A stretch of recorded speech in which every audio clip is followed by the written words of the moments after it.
നമുക്ക് എല്ലാവർക്കും താല്പര്യമുള്ള ഒരു കാര്യമാണ് അല്ലേ? ഒരു നല്ലൊരു പേഴ്സണാലിറ്റി ഉണ്ടാവുക, അല്ലെങ്കിൽ അങ്ങനെയുള്ള ആൾക്കാരെ നമുക്ക് ഇഷ്ടമാണല്ലേ? പലപ്പോഴും പേഴ്സണാലിറ്റി എന്നൊക്കെ പറയുന്ന സമയത്ത് പെട്ടെന്ന് പല ആൾക്കാരും മനസ്സിലേക്ക് ഓടി വരുന്നു അയാളുടെ ആകാരം, സൈസ്,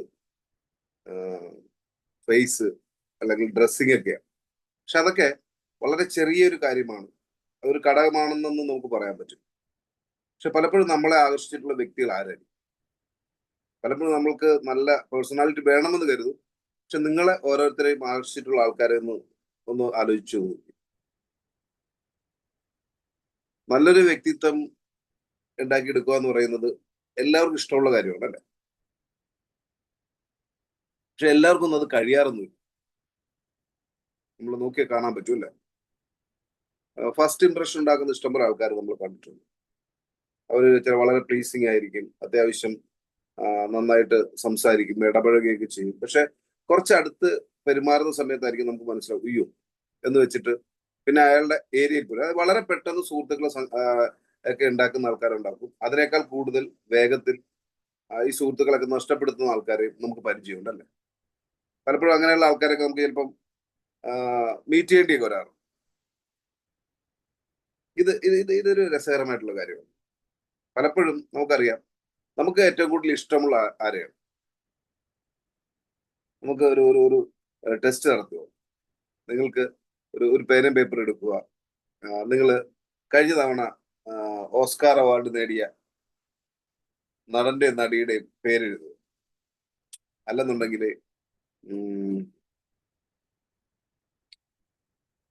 ലോകത്തിലെ കഴിഞ്ഞ തവണത്തെ വിംബിൾഡൺ ചാമ്പ്യൻ ആരാണ്? ഇങ്ങനെ കുറെ പേരുടെ ഒരു ലിസ്റ്റ് ഞാൻ നിങ്ങൾക്ക് തരികയാണെന്നുണ്ടെങ്കിൽ ഒരുപക്ഷെ എത്ര പേര് അത് കറക്റ്റ് ആയിട്ട് എഴുതുമെന്ന് എനിക്കറിയില്ല. ജനറൽ നോളജിലൊക്കെ കൂടുതൽ താല്പര്യമുള്ള ആളാണെന്നുണ്ടെങ്കിൽ ഒരുപക്ഷെ നിങ്ങൾ എഴുതിയെന്ന് വരും. ഞാൻ വേറൊരു ചോദ്യം ചോദിക്കും. നിങ്ങളിൽ താല്പര്യമുണ്ടായിരുന്ന രണ്ട് അധ്യാപകരുടെ പേരെഴുതും.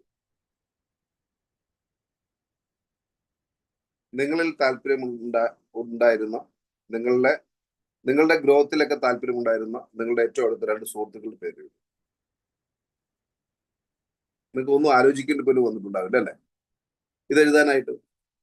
കാരണം നമ്മളിൽ താല്പര്യമുള്ള ആൾക്കാരെ കുറിച്ചിട്ടും നിങ്ങളുടെ ഒരു ഉയർച്ച ആഗ്രഹിക്കുന്ന ഒരാളുടെ പേരെഴുതുക എന്ന് പറഞ്ഞാൽ വളരെ ഈസി ആയിട്ട് നടക്കുന്ന കാര്യം. ഞാൻ പറയാൻ കാരണം എന്താണെന്ന് വെച്ചാൽ നമുക്ക് എന്തുമാത്രം അറിവുണ്ട് എന്നുള്ളത് ആരും അത്ര വലുതായിട്ട് മൈൻഡ് ആകുന്നു. പലരുടെ അബദ്ധധാരണയാണ് എനിക്ക് ഭയങ്കര വലിയ അറിവുണ്ട്, അതുകൊണ്ട് ഈ അറിവുള്ളതുകൊണ്ട് മറ്റുള്ള ആൾക്കാർ എന്നെ അംഗീകരിച്ചോളും എന്നുള്ളത്. നിങ്ങൾക്ക് എത്ര അറിവുണ്ട് എന്നുള്ളതിന് അത്ര വലിയ കാര്യമൊന്നുമില്ല. അറിവൊക്കെ ഉള്ളത് നല്ലതാണ്, പക്ഷെ ആൾക്കാർ നോക്കുന്നത് നിങ്ങൾ അവരിൽ എത്രമാത്രം കെയർ ചെയ്യുന്നു എന്നുള്ളത്. നിങ്ങളുടെ അറിവിനേക്കാൾ മേളിൽ നിങ്ങൾ അവരെ എത്രമാത്രം കെയർ ചെയ്യുന്നു എന്നുള്ളതാണ് ഏറ്റവും ഇമ്പോർട്ടൻറ്റ്. നമ്മൾ പലപ്പോഴും നോക്കുന്ന ഒരു കാര്യം അത് തന്നെയാണ്. ഇപ്പോ നമ്മളൊരു ആളെ, നിങ്ങളുടെ ഒരു സുഹൃത്തിനെ കാണുന്ന സമയത്ത് നിങ്ങളെ കാണുന്ന മാത്രമേ തന്നെ അദ്ദേഹം നിങ്ങളെ അഭിനന്ദിച്ചുകൊണ്ട് എന്തെങ്കിലും ഒന്ന് സംസാരിക്കുന്നു. ഇനി അഥവാ നിങ്ങളുടെ എന്തെങ്കിലും സംസാരിക്കാനുണ്ട്, നിങ്ങൾ ചെയ്ത ഏതെങ്കിലും ഒരു പ്രവൃത്തി അദ്ദേഹത്തിന് ഇഷ്ടപ്പെടാത്തതാണെന്നുണ്ടെങ്കിൽ വളരെ രഹസ്യമായിട്ട് മറ്റുള്ള ഒരാളുടെ സാന്നിധ്യത്തിൽ അല്ലാതെ നിങ്ങളെ മാത്രം വിളിച്ചുകൊണ്ട് പോയിട്ട് ആ കാര്യം മാത്രം പറയുന്നു. എന്നിട്ട് പറയുന്നു, ഞാനിത് ഇങ്ങനെ പറയാൻ കാരണം എന്താണെന്ന് വെച്ചാൽ നിനക്കറിയാലോ, നീ ഇന്ന ലെവലിലേക്ക് എത്തുമെന്ന് ഞാൻ പ്രതീക്ഷിക്കുന്നു, അതുകൊണ്ടാണ് ഞാൻ ഇങ്ങനെ പറയുന്നത്. അതുപോലെ തന്നെ എന്തെങ്കിലും ഒരു കാര്യം നന്നായിട്ട് ചെയ്തിട്ടുണ്ടെങ്കിൽ മറ്റുള്ള ആൾക്കാരുടെ മുന്നിൽ വെച്ചിട്ട് നമ്മൾ അഭിനന്ദിക്കുന്നുണ്ടാവും. ഈ ആൾക്കാരെ നമുക്ക് ഇഷ്ടമാണ്. ഇത് നമുക്ക് എല്ലാവർക്കും അറിയാവുന്ന ഒരു കാര്യമാണ്. പക്ഷെ പലപ്പോഴും കൂടുതൽ ആൾക്കാരെ നോക്കുകയാണെന്നുണ്ടെങ്കിൽ ഇത് നേരെ തിരിച്ചാണ്. നമുക്ക് എന്തെങ്കിലും ഒരു വിമർശനം പറയാനുണ്ടെങ്കിൽ അത് ആൾക്കാരുടെയൊക്കെ മുന്നിൽ വെച്ച് പറയുന്നുണ്ടാവും. അതും വ്യക്തിയെ ആയിരിക്കും വിമർശിക്കുക. ഞാൻ ഇഷ്ടംപോലെ ആൾക്കാരെ കണ്ടിട്ടുണ്ട്. കാരണം അദ്ദേഹം മറ്റുള്ള ആൾക്കാർക്ക് പറഞ്ഞു കൊടുക്കുന്നുണ്ടാവും, ഇങ്ങനെയാണ് ചിത്രമാറേണ്ടത്, ആൾക്കാരുടെ ദേഷ്യപ്പെടരുത്, പൊതുവായിട്ട് ആൾക്കാർക്ക് ഇഷ്ടമില്ലാത്ത കാര്യമാണ്. ഇതൊക്കെ പറയുന്ന വ്യക്തികൾക്ക് തന്നെ പലപ്പോഴും നമ്മൾ നോക്കിയാൽ അവരുടെ കൂട്ടത്തിൽ വർക്ക് ചെയ്യുന്ന ആൾക്കാരുടെ മുമ്പിൽ കുറച്ച് അധികാരം കൂടിയൊക്കെ ഉണ്ടെന്നുണ്ടെങ്കിൽ അവരുടെയൊക്കെ മുമ്പിൽ വെച്ചിട്ട് പൊട്ടിത്തെറിച്ചൊക്കെ സംസാരിക്കുന്നുണ്ടാവും. ഇതിനുശേഷം കുറെ കഴിഞ്ഞിട്ട് ഇവരടക്കം തന്നെ പറഞ്ഞു കൊടുക്കുന്നുണ്ടാവും, ഇങ്ങനെയൊന്നും അല്ല, നിങ്ങൾ ശരിക്കും ആൾക്കാരുടെ ഒക്കെ നന്നായിട്ട് പെരുമാറണം. ഞാൻ അപ്പോ അങ്ങനെ സംസാരിക്കാൻ കാരണം എന്ന് പറയുന്നത് നിന്റെ നല്ലതിന് വേണ്ടിയിട്ടാണ്. പക്ഷെ ഒരു കാര്യം നിങ്ങൾ ഓർത്തോണം, ഒരിക്കലും ഈ ആള് നമ്മളെ അംഗീകരിക്കത്തില്ല. എന്താ കാരണം എന്ന് വെച്ച് കഴിഞ്ഞാല് അവർക്ക് ആഗ്രഹമുള്ള സാധനം നമ്മൾ നേരെ ഓപ്പോസിറ്റ് ആണ് പറയുന്നത്. കൊച്ചു കുട്ടി തൊട്ട് 95 വയസ്സിൽ എത്തുന്ന സമയത്തും എല്ലാവർക്കും ഇഷ്ടമുള്ള ഒരു കാര്യം നമ്മളെ കെയർ ചെയ്യുക എന്നുള്ളതാണ്. നമ്മൾക്ക് നൽകുന്ന പരിഗണനയാണ്. ഇപ്പൊ നല്ലൊരു സെയിൽസ്മാനെ നോക്കിക്കഴിഞ്ഞാൽ അദ്ദേഹം സെയിൽസിൽ സക്സസ് ആണോ ഇല്ലേ എന്നുള്ളത് തീരുമാനിക്കുന്നത് എങ്ങനെ കെയർ ചെയ്യുന്നതിനെ ആശ്രയിച്ചിട്ട്. ഒരാളെ നമ്മൾ എങ്ങനെയാണ് കെയർ ചെയ്യുന്നത്.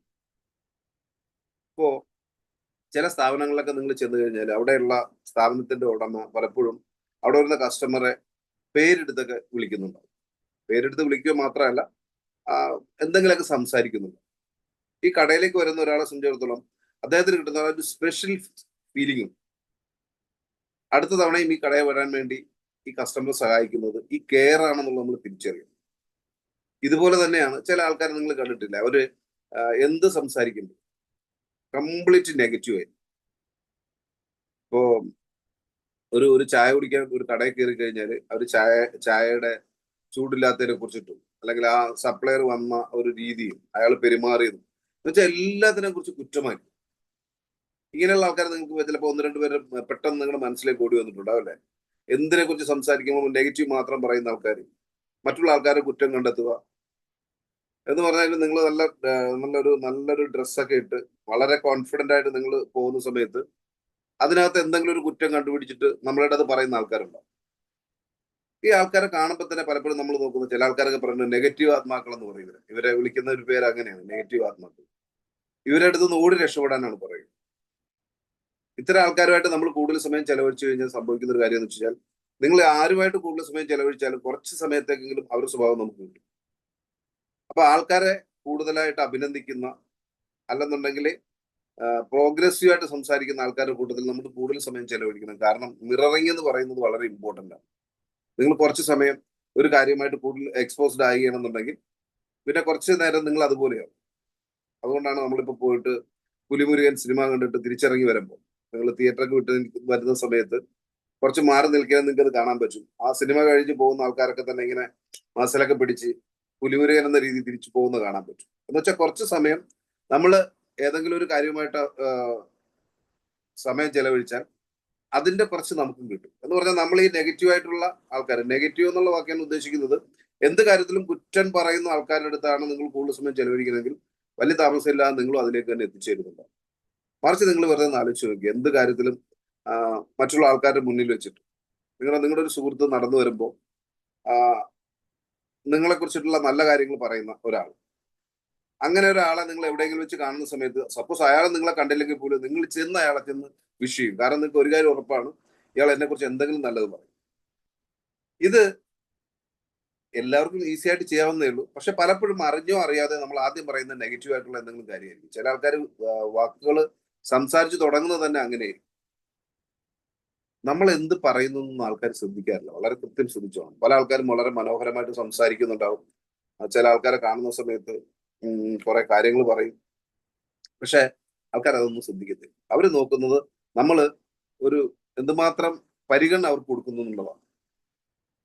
പലപ്പോഴും പരാതിപ്പെട്ടി ആവാതിരിക്കുക. നന്നായിട്ട് പറഞ്ഞാലുള്ള കാര്യം അതാണ്. കാരണം പല ആൾക്കാരും എല്ലാത്തിനെ കുറിച്ച് പരാതി പറയുന്ന ആൾക്കാരെ നിങ്ങൾ കാണാറുണ്ട്. അവരെന്തെങ്കിലും ഒരു വർത്താനം തുടങ്ങുന്നത് തന്നെ പരാതി നിന്നായിരിക്കും. പലപ്പോഴും നമ്മൾക്ക് തോന്നുന്നു ഇങ്ങനെയുള്ള ആൾക്കാരെ കാണുമ്പോൾ തോന്നുന്നു ഇപ്പൊ തുടങ്ങും, വരുന്നുണ്ട്, ഇപ്പൊ തുടങ്ങും. ഇങ്ങനെ നമ്മൾ കേൾക്കുന്നുണ്ട്. പക്ഷെ ശ്രദ്ധിക്കേണ്ട ഒരു കാര്യം എന്താണെന്ന് വെച്ച് കഴിഞ്ഞാൽ നമ്മളെ കുറിച്ച് എന്താണ് അവർ കരുതുന്നത്, ഈ പറഞ്ഞ കാര്യങ്ങളൊക്കെ നമുക്കുണ്ടോ എന്നുള്ളതാണ് ഏറ്റവും ഇമ്പോർട്ടന്റ് ആയിട്ട് നോക്കുന്നത്. പലപ്പോഴും നമ്മൾ പോലും അറിയുന്നുണ്ടാവില്ല. മറ്റുള്ളവരെ അഭിനന്ദിക്കാൻ മടിക്കേണ്ട ആവശ്യമൊന്നുമില്ല. കാരണം എന്താണെന്ന് വെച്ച് കഴിഞ്ഞാല് അത് എല്ലാവർക്കും ഇഷ്ടമുള്ള ഒരു കാര്യമാണ്. ഒരാൾ നല്ലൊരു കാര്യം ചെയ്തു കഴിഞ്ഞാൽ അതിനെക്കുറിച്ചിട്ട് പറയുന്നതിന് ബുദ്ധിമുട്ടൊന്നും ഉണ്ടാകേണ്ട കാര്യമില്ല. എന്തുകൊണ്ട് അങ്ങനെ പറയാൻ കാരണം എന്ന് വെച്ച് കഴിഞ്ഞാല് പലപ്പോഴും നമ്മൾ നോക്കിയാൽ കാണുന്ന ഒരു കാര്യമുണ്ട്. ഒരാളുടെ കുറ്റം പറയുക, പ്രത്യേകിച്ച് ആ വ്യക്തിയുടെ അഭാവത്തിൽ പറയുന്ന ഒരു വ്യക്തിയെ നിങ്ങൾ പോയിട്ട് നിങ്ങളുടെ ഒരു സുഹൃത്തിനെ കുറിച്ചിട്ട് വേറൊരു സുഹൃത്തിനോട് സംസാരിക്കുക. ഒരു കാര്യം നിങ്ങൾ ഓർത്തോണം, അയാൾ ചിലപ്പോൾ അത് മൂളി കേൾക്കുന്നുണ്ടാവും. പക്ഷെ അവിടെ വേറൊരു കാര്യം കൂടെ സംഭവിക്കുന്നുണ്ടാവും. നിങ്ങളെ കുറിച്ചൊരു അഭിപ്രായം അദ്ദേഹം രൂപീകരിക്കുന്നുണ്ട്. ഓ, ഇയാൾ ഇങ്ങനെയാണല്ലേ, അപ്പൊ ഞാനില്ലാത്ത സമയത്തും ഇദ്ദേഹം എന്നെ കുറിച്ചും പറയുന്നത് ഇങ്ങനെ തന്നെ. ഒരു നല്ലൊരു കേൾവിക്കാരനാവുക എന്നുള്ളതാണ് ഏറ്റവും ഇമ്പോർട്ടന്റ് ആയിട്ടുള്ള കാര്യം. പലപ്പോഴും നമ്മൾ ഈ കാതുകൊണ്ട് കേൾക്കുന്നതിനപ്പുറത്തേക്ക് കണ്ണുകൾ കൊണ്ട് കേൾക്കാം. ഒരാൾ നിങ്ങളോട് എന്തെങ്കിലും കാര്യം സംസാരിക്കാൻ വരുന്ന സമയത്ത് നമ്മൾ ഒന്ന് ഫ്രണ്ടിലേക്ക് ആഞ്ഞിരുന്നുകൊണ്ട് അയാൾ പറയുന്നതിൽ ഇൻട്രസ്റ്റ് ഉണ്ടെന്ന് കണ്ടാൽ അത് ആൾക്കാർക്ക് ഇഷ്ടമുള്ള കാര്യമാണ്. അയാളെ പ്രോത്സാഹിപ്പിക്കുന്ന രീതിയിൽ നമ്മൾ സംസാരിച്ചു കഴിഞ്ഞാൽ ഉറപ്പായിട്ടും അദ്ദേഹം നമ്മൾ അയാൾക്ക് കെയർ ചെയ്യുന്നു എന്നുള്ള തോന്നുന്നുണ്ടാവും. അത് കെയറിങ് എന്ന് പറയുന്നത് തന്നെ ഒരു ആർട്ടാണെന്നുള്ള നമ്മൾ തിരിച്ചറിയണം. ഇപ്പോ ഒരാൾ സംസാരിച്ചുകൊണ്ടിരിക്കുകയാണ്, നമ്മൾ ചിലപ്പോൾ കാണാറില്ല, അയാൾ സംസാരിക്കുന്ന വിഷയം ഇനി സംസാരിക്കാൻ പോകുന്നത് എന്താണെന്ന് നമുക്കറിയാം. അതുകൊണ്ട് തന്നെ നമ്മൾ കയറി ഇടപെടും. അല്ലെങ്കിൽ അയാൾ സംസാരിക്കുന്ന സമയത്ത് തന്നെ നമ്മൾ അതിന്റെ ഇടക്ക് കയറി സംസാരിക്കും. അപ്പൊ ആ സംസാരിക്കുന്ന ആൾക്ക് മനസ്സിലാവുന്നു ഇയാൾക്ക് ഇതിൽ വലിയ താല്പര്യമൊന്നുമില്ല, അയാളുടെ കാര്യങ്ങൾ മാത്രം പറയുന്ന ആൾക്കാരുണ്ട്. ഞാൻ ചില ആൾക്കാർ ശ്രദ്ധിക്കാറുണ്ട്. ചില ആൾക്കാർ ഫോൺ ചെയ്തിട്ട് എന്തെങ്കിലും ഒരു കാര്യത്തെക്കുറിച്ച് സംസാരിക്കും, വളരെ പെട്ടെന്ന് അത് തർക്കത്തിലേക്ക് കടക്കും. എന്നിട്ട് അയാൾക്ക് പറയാനുള്ള മാത്രം പറഞ്ഞിട്ട് ഫോൺ വെച്ചിട്ട് കട്ട് ചെയ്തങ്ങ് പോകും. നിങ്ങൾ ഒരുപക്ഷെ ചിലപ്പം ഫീൽ ചെയ്തിട്ടുണ്ടാകും. പക്ഷെ ഇവിടെ ഒരു കാര്യം സംഭവിക്കുന്നുണ്ട്. നിങ്ങൾ ഒരാളെ കണ്ട് അയാളുമായിട്ട് പിരിയുന്ന സമയത്ത് എന്താണോ നിങ്ങൾ തമ്മിലുള്ള റിലേഷൻഷിപ്പ്, അതാണ് അടുത്ത തവണ അയാളെ മീറ്റ് ചെയ്യുന്നവരെയുള്ള നിങ്ങളുടെ റിലേഷൻഷിപ്പ്. അതാണ് അത് ഊഷ്മളമാണെന്നുള്ളത് നമ്മളൊന്ന് മനസ്സിലാക്കും. അതുപോലെ തന്നെയാണ് ഫോൺ കോളുകൾ. നിങ്ങൾ ഒരാളെ വിളിക്കുന്നു, അയാളുമായിട്ട് സംസാരിച്ച് പിരിയുന്ന സമയത്ത് നിങ്ങൾ വിദ്വേഷത്തോടുകൂടിയാണ് ഫോൺ വെച്ച് അവസാനിപ്പിക്കുന്നതെന്നുണ്ടെങ്കിൽ ഒരു ആവശ്യവുമില്ലാതെ ഒരു നെഗറ്റീവ് ആയിട്ടുള്ള ഒരു തോട്ട് അയാളിൽ ഉണ്ടാക്കിയാണ് നമ്മൾ ചെയ്യുന്നത്. ഇതിനൊക്കെ പവർ ഉണ്ടെന്ന് നമ്മൾ തിരിച്ചറിഞ്ഞു. നിങ്ങളെക്കുറിച്ച് മറ്റൊരാൾ ചിന്തിക്കുന്ന സമയത്ത് അത് നല്ലതാവാം, ചീത്തയാവാം, അതെന്താണെങ്കിലും അതിനൊക്കെ ഒരു എനർജി ഉണ്ടെന്നുള്ളത് നമ്മൾ മറന്നുപോകും. അപ്പൊ മുഴുവൻ ആൾക്കാർ, ഇപ്പൊ നിങ്ങൾക്ക് ചില ആൾക്കാർ ഇഷ്ടമില്ലാത്ത കാര്യങ്ങൾ മാത്രം സംസാരിക്കും, അയാളൊക്കെ പ്ലീസിങ് ആയിരിക്കണം എന്ന് പറഞ്ഞാൽ ചിലപ്പോൾ പറ്റുന്നുണ്ടാകും. പക്ഷെ ഒരിക്കലും ഒരാൾ സംസാരിക്കുന്ന സമയത്ത് അത് പൂർണ്ണമാക്കാൻ അനുവദിക്കും. എന്ത് കാര്യമായിട്ട് ഒരുപക്ഷെ നിങ്ങൾക്കറിയാം അയാൾ ഇനി സംസാരിക്കാൻ പോകുന്നത് ഇന്നതാണെന്ന് അറിയാം, ഇനി ഇയാൾ പറയാൻ പോകുന്നത് തന്നെ ആയിരിക്കും എന്ന് ഉറപ്പുണ്ടെങ്കിൽ പോലും ഇടയ്ക്ക് കയറി ആ സംസാരം മുറിക്കാതിരിക്കുക. അത് പൂർണ്ണമായിട്ട് കേട്ട് കഴിഞ്ഞതിന് ശേഷം അതിന്റെ ഡിസ്കഷനിലേക്ക് പോകും, ആർഗ്യുമെന്റ്സുകൾ മാറ്റി വെക്കും. കാരണം ചില ആൾക്കാരെ ഞാൻ കണ്ടിട്ടുണ്ട്, ഭയങ്കരമായിട്ട് ആൾക്കാരുടെ എല്ലാം ഭയങ്കരമായിട്ട് ദേഷ്യപ്പെടും. അദ്ദേഹം കരുതുന്നത് എല്ലാവർക്കും എന്നെ ഇഷ്ടമാണെന്ന്. ആരെ കണ്ടാലും കുറ്റം പറയും, അത് പബ്ലിക്കായിട്ടായിരിക്കും പറയുക. എന്നിട്ട് മറ്റുള്ള ആൾക്കാരുടെ മുമ്പിൽ വെച്ചിട്ട് പറയുന്നുണ്ടാവും, ഞാൻ ഇങ്ങനെയൊക്കെ പറഞ്ഞുകൊണ്ട് അവൻ്റെ ഞാൻ രണ്ടും ശരിയാക്കി, ഞാൻ പറഞ്ഞു, നല്ലത് കൊടുത്തു, ഇങ്ങനെയൊക്കെ പറയുന്ന ആൾക്കാരെ നിങ്ങൾ കേട്ടിട്ടില്ലേ?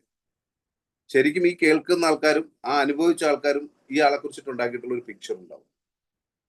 ഇത് അറിയാനുള്ള ഒരു കാര്യം ഒരുപക്ഷെ നിങ്ങൾക്ക് കുറച്ച് പേർക്കും അറിയാവുന്ന വരുമെന്ന് ജൊഹാരി വിൻഡിയെ കുറിച്ച് കേട്ടിട്ടുണ്ടാവും. ഒരുമിച്ച് വർക്ക് ചെയ്യുന്ന ആൾക്കാരുടെ അടുത്ത് നിന്ന് അഭിപ്രായങ്ങൾ എടുക്കുന്ന രീതി.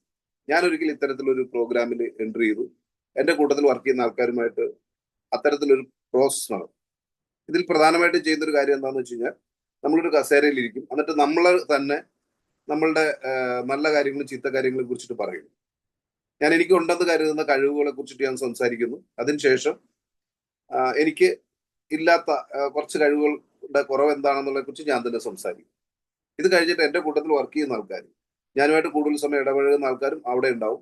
അവരും ഇത് സംസാരിക്കും. അവര് നമ്മളുടെ കഴിവിനെ കുറിച്ച് സംസാരിക്കും. അതുപോലെ തന്നെ നമ്മളുടെ പോരായ്മയെ കുറിച്ചിട്ടും ഇവർ പറയുന്നുണ്ട്. അപ്പൊ ഇവിടെ ഈ സീറ്റിൽ ഇരിക്കുന്ന ഒരാൾ ചെയ്യേണ്ട ഏക പരിപാടി എന്ന് പറയുന്ന ഒറ്റ കാര്യം മാത്രമേ ഉള്ളൂ, കേൾക്കുക. ഈ പറയുന്ന കാര്യം കേൾക്കുക. അതിന്റെ നമ്മൾ അഭിപ്രായം ഒന്നും പറയേണ്ട ആവശ്യമില്ല. നമ്മൾ വേണമെങ്കിൽ അക്സെപ്റ്റ് ചെയ്യാതിരിക്കാം. പക്ഷെ നമുക്ക് ഇമ്പ്രൂവ് ചെയ്യണമെന്നുണ്ടെങ്കിൽ ഇത് ചെയ്യുക എന്ന് പറയുന്നത് വളരെ ഇമ്പോർട്ടന്റ്. ഞാനിതിപ്പോ ഇവിടെ പറയാൻ കാരണം എന്താണെന്ന് വെച്ചാൽ, എന്നെ അത്ഭുതപ്പെടുത്തിക്കൊണ്ട് അവിടെ ഒരു കാര്യം സംഭവിച്ചു. അപ്പോ ഞാനുമായിട്ട് അധികം നാള് പഴക്കമില്ലാത്ത ഒരാൾ, ഒരു 2-3 വർഷമായിട്ട് മാത്രം ഞാനുമായിട്ട് പരിചയമുള്ള ഒരാൾ അവിടെ എന്നെ കുറിച്ച് പറഞ്ഞൊരു അഭിപ്രായം, എന്തൊക്കെ പറഞ്ഞാലും ശരി, നിങ്ങളുടെ ആൾക്കാർക്ക് കൊടുക്കുന്ന പരിഗണന, ആ കെയറിങ് ഭയങ്കര വലുതാണ്. ഇതേ സമയത്ത് തന്നെ അതിൽ പങ്കെടുത്തിരിക്കുന്ന എൻ്റെ ഒരു സുഹൃത്ത്, അദ്ദേഹം ആ സമയത്ത് ഇദ്ദേഹം സംസാരിച്ചിരുന്ന സമയത്ത് അവിടെ ഉണ്ടായിരുന്നില്ല. അദ്ദേഹം എന്തോ ആവശ്യത്തിന് പുറത്തേക്ക് പോയി, തിരിച്ചു വന്നു. അദ്ദേഹം വർഷങ്ങളായിട്ട് എൻ്റെ കൂട്ടത്തിലുള്ള ഒരാളാണ്. അദ്ദേഹം എഴുന്നേറ്റിട്ട് സംസാരിച്ചു തുടങ്ങിയതാണ്, കുറച്ചുകൂടി ആൾക്കാരെ കെയർ ചെയ്യണം, കുറച്ചുകൂടി ആൾക്കാരെ പരിഗണിക്കണം. രണ്ടുപേരും ഒരാളെ കുറിച്ച് തന്നെ പറഞ്ഞിട്ടുള്ള അഭിപ്രായമാണ്. ഞാൻ പരിശോധിച്ചപ്പോൾ മനസ്സിലായ ഒരു കാര്യം എന്താണെന്ന് വെച്ച് കഴിഞ്ഞാൽ, ഇയാള് വർഷങ്ങൾക്ക് മുമ്പ്, അതായത് 10-15 വർഷം മുമ്പ് ഞാനുമായിട്ടുണ്ടായിരുന്ന സമയത്ത് എന്നെ കുറിച്ച് ഉണ്ടാക്കിയ ഒരു അഭിപ്രായമാണ്. എനിക്ക് കുറെ മാറ്റങ്ങൾ ഉണ്ടായി, ഞാൻ അതനുസരിച്ചിട്ട് മാറി കാര്യങ്ങളൊക്കെ ചെയ്തു. പക്ഷെ എങ്കിലും ഇദ്ദേഹം ഈ അഭിപ്രായം മാറ്റാൻ തയ്യാറല്ലായിരുന്നു. ഞാൻ മാറിയെന്ന് പറഞ്ഞിട്ട് കാര്യമൊന്നുമില്ല. ഞാൻ എന്താ പറയാൻ കാരണം എന്ന് വെച്ച് കഴിഞ്ഞാൽ, ആൾക്കാർ നിങ്ങളെ കുറിച്ചിട്ട് എന്തെങ്കിലും ഒരു അഭിപ്രായം രൂപീകരിച്ചു കഴിഞ്ഞാൽ അവർ അതിൽ നിന്നും മാറും. നിങ്ങൾ ചിലപ്പോൾ മാറിയിട്ടുണ്ടാവും. അതുകൊണ്ട് തന്നെ ഒരാളുമായിട്ട് ഇടപെടുന്ന സമയത്ത് വളരെ ശ്രദ്ധയോടുകൂടി വേണം നമ്മൾ ഇത് ചെയ്യാൻ. ഇത് കഴിഞ്ഞതിന് ശേഷം ഞാൻ ഈ സെയിം പ്രോസസ്സ് ഇതിനെക്കുറിച്ച് മനസ്സിലാക്കിയിട്ട് ഞാൻ വീട്ടിലൊന്ന് ഉപയോഗിച്ചു. വൈഫിന്റെ അടുത്തും കുട്ടികളുടെ അടുത്തും ഇതേ പ്രോസസ്സ് തന്നെ ഉപയോഗിച്ചു. ഞങ്ങൾ കഴിവതും സമയങ്ങളിൽ ഇത് പ്രാക്ടീസ് ചെയ്യാറുണ്ട്. അപ്പൊ ഇവിടുത്തെ ഒരു പ്രത്യേകത എന്താണെന്ന് വെച്ച് കഴിഞ്ഞാല് ഇത് സീറ്റിലിരിക്കുന്നവർക്ക് സംസാരിക്കാനുള്ള റൈറ്റ് ഒന്നുമില്ല. ഇതിനു വേണ്ടി ഇവർ കാത്തിരിക്കുന്നത്. കാരണം നമ്മളോട് എന്തെങ്കിലും പറയണമെന്നുണ്ടെങ്കിൽ അതിനുവേണ്ടി കാത്തിരിക്കുക, റെഡിയായി. ഗുണം എന്താണെന്ന് വെച്ച് കഴിഞ്ഞാൽ ശരിയായ ധാരണയോട് കൂടിയാണ് ഇത് ചെയ്യണമെന്നുണ്ടെങ്കിൽ, ഇപ്പൊ നിങ്ങളുടെ ഫാമിലിയിൽ തന്നെ ഒരു ഡിസ്കഷൻ ആവശ്യമുണ്ട്. ചിലപ്പോൾ നിങ്ങൾ കംപ്ലീറ്റ് ആയിട്ട് റൂൾ ചെയ്യുന്ന ഒരാളാണെന്ന് ഇരിക്കട്ടെ, ഒന്നും പറയാൻ ആർക്കും സാഹചര്യം കൊടുക്കാത്ത ഒരാളാണെങ്കിൽ ഇങ്ങനെ ഒരു അവസരം ഉണ്ടാക്കിയാണെങ്കിലുള്ള ഗുണം എന്താണെന്ന് വെച്ച് കഴിഞ്ഞാൽ അവർക്ക് എന്ത് വേണമെങ്കിലും പറയാൻ പറ്റും. നമുക്ക് തന്നെ പറയാം, ഞാൻ ഈ മാസങ്ങളിൽ കഴിഞ്ഞ നിങ്ങൾ പറഞ്ഞ പ്രകാരം ചേഞ്ചസ് ഒക്കെ വരുത്തിയിട്ടുണ്ട്. അപ്പൊ അത് നമുക്ക് നന്നായിട്ടുണ്ട് എന്ന് പറയുന്ന സമയത്ത് തന്നെ അത് എന്തുമാത്രം ചേഞ്ച് വന്നു എന്നത് നമുക്കറിയാൻ പറ്റും. ഞാൻ എന്താ ഇത് ഉദ്ദേശിച്ചതെന്ന് വെച്ച് കഴിഞ്ഞാൽ നിങ്ങൾക്ക് ഗ്രോ ചെയ്യണമെന്നുണ്ടെങ്കിൽ നിങ്ങൾക്ക് നല്ലൊരു സർക്കിൾ ഉണ്ടാവണം. കോർ ടീം എന്നൊക്കെയാണ് പറയുന്നത്. അതായത് നമ്മൾക്ക് എന്തെങ്കിലും വീഴ്ച ഉണ്ടെന്നുണ്ടെങ്കിൽ അല്ലെങ്കിൽ നമ്മൾ ഇമ്പ്രൂവ് ചെയ്യണമെന്നുണ്ടെങ്കിൽ ധൈര്യത്തോടു കൂടി നിങ്ങളുടേത് പറയാൻ പറ്റുന്ന ഒരു ടീം നിങ്ങളുടെ ഉണ്ടാവും. അതുപോലെ തന്നെ നിങ്ങൾക്ക് എന്തെങ്കിലും മേന്മയുണ്ടെങ്കിൽ അത് മറ്റുള്ളവരോട് വിളിച്ചു പറയുന്ന ആൾക്കാർ നിങ്ങളുടെ കൂട്ടത്തിൽ ഉണ്ടാവും. അവരാണ് തീരുമാനിക്കുക നിങ്ങൾ ഗ്രോ ചെയ്യണോ വേണ്ടേ എന്നുള്ളത്. ചില ആൾക്കാർ വന്നിട്ട് നിങ്ങൾക്ക് നല്ല വീഴ്ചകളുള്ള ഒരാളായിരിക്കും, അതൊക്കെ ഭയങ്കര മെച്ചപ്പെട്ടതാണെന്ന് പറഞ്ഞ് നിങ്ങളുടെ പ്രീതി പറ്റാൻ വേണ്ടി പറയുന്ന ആൾക്കാരുണ്ട്. ഇവർ നിങ്ങളെ ഇല്ലാതാക്കും. അപ്പൊ ഇത്തരം കാര്യങ്ങളെ കുറിച്ച് നമുക്ക് നല്ല ബോധ്യം ഉണ്ടാവും. എന്താണ് നമുക്ക് വേണ്ടത്, നമ്മുടെ കൂട്ടത്തിലുള്ള ആൾക്കാർ ആരാണ്, ഇത് നന്നായിട്ട് സെലക്ട് ചെയ്യണം. അതുകൊണ്ടാണ് എപ്പോഴും പറയുന്നത്, സയന്റിഫിക്കലി പ്രൂവൺ ആയിട്ടുള്ള കാര്യമാണ്, നമ്മൾ എന്താണെന്ന് തീരുമാനിക്കുന്നത് നമ്മുടെ അസോസിയേഷനാണ്. ഈ അസോസിയേഷനെ കുറിച്ചിട്ട് നന്നായിട്ടൊന്ന് നമ്മൾ തീരുമാനിക്കുക. എത്തരത്തിലുള്ള ആൾക്കാരുടെ കൂട്ടത്തിലായിരിക്കണം നമ്മൾ എന്ന് ഉള്ളത് നമ്മൾ തീരുമാനിക്കും. അത് നമ്മളെ എവിടെ വേണേ എത്തിക്കുന്നുണ്ടാവും. എല്ലാവർക്കും മനോഹരമായ ഒരു ദിവസം ആശംസിക്കുന്നു. Thank you. Good night.